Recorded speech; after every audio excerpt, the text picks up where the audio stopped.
Degree കഴിഞ്ഞിട്ട് cinema ഭ്രാന്ത് മൂത്തത് കൊണ്ട് പതുക്കെ ലീവ് എടുത്തെടുത്ത് ഇടയ്ക്കിടയ്ക്ക് ഓരോ ഡയറക്ടേഴ്സിനെ പോയി കാണുമായിരുന്നു, ചാൻസ് ചോദിച്ചിട്ട്. അന്ന് ഏതൊക്കെ ഡയറക്ടേഴ്സ് ആണ് ആ സമയത്ത് വളരെ ട്രെൻഡിങ് ലിസ്റ്റിൽ നിൽക്കുന്നത്? മിക്കവാറും എല്ലാവരെയും ഞാൻ കണ്ടിട്ടുണ്ട്. ഞാൻ ഭാരതൻ സാറിനെ കണ്ടിട്ടുണ്ട്, സത്യനന്ദിക സാറിനെ കണ്ടിട്ടുണ്ട്, ഫാസിൽ സാറിനെ കണ്ടിട്ടുണ്ട്, ലൂയിസ് സാറിനെ ഇടയ്ക്കിടയ്ക്ക് പോയി കാണുമായിരുന്നു. ഒരു ക്രിയേറ്റീവ് എസ്തെറ്റിക് ആർട്ട് ഡയറക്ടറാണ് റൈറ്റ് നൗ എൻ്റെ മുമ്പിൽ ഇരിക്കുന്നത് പ്രകാശ് സാർ. ഒരുപാട് വർഷമായിട്ട് ഞാൻ സാറിന് തപ്പി നടക്കുമായിരുന്നു. ഫ്രം നമ്മുടെ സൂസു ആഡ്, അതേപോലെ തന്നെ ആ ഒരു ഹച്ചലി ആ ഒരു പഗ്ഗ, recently I saw Nazriya and Fahad ice cream ഒക്കെ പിടിച്ചിട്ട് we are like so fascinated ആ ഒരു ആഡ് വേൾഡിനെ കുറിച്ച് പറയുമ്പോഴത്തേക്ക്. സാറ് മലയാളിയാണ്, ആലപ്പുഴക്കാരൻ. ഒരു ചെറിയൊരു ഇൻട്രോ സാറിൻ്റെ ഒരു ഇൻട്രോ.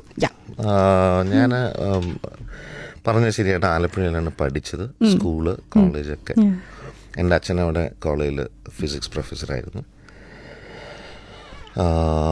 അമ്മ മട്ടാഞ്ചേരിയിൽ ടീച്ചേഴ്സ് ട്രെയിനിങ് കോളേജിൻ്റെ പ്രിൻസിപ്പലായിരുന്നു. എൻ്റെ ബ്രദറും also studied in the same college. ഞാൻ അവിടെയാണ് ഡിഗ്രി വരെ പഠിച്ചത്. ഡിഗ്രി കഴിഞ്ഞിട്ട് സിനിമ ഭ്രാന്ത് മൂത്തത് കൊണ്ട്,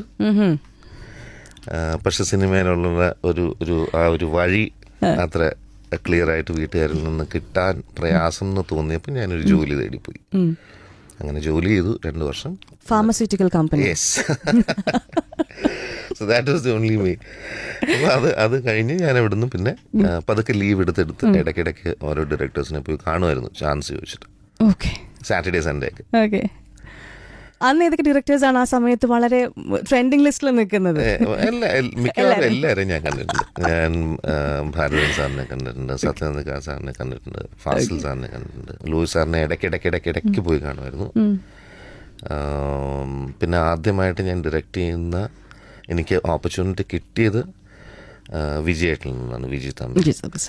so I was with him for A film and അപ്പോഴും ഞാൻ ലൂയിസ് സാറിനെ ഇടയ്ക്ക് കാണുമായിരുന്നു. ഇതൊക്കെ ഇടയ്ക്ക് ലീവ് എടുത്തുകൊണ്ടാണ് പോണേ. And finally I got an opportunity to work with him. ആ സമയത്ത് ബ്ലെസ് ചേട്ടൻ ഉണ്ടായിരുന്നു അവിടെ.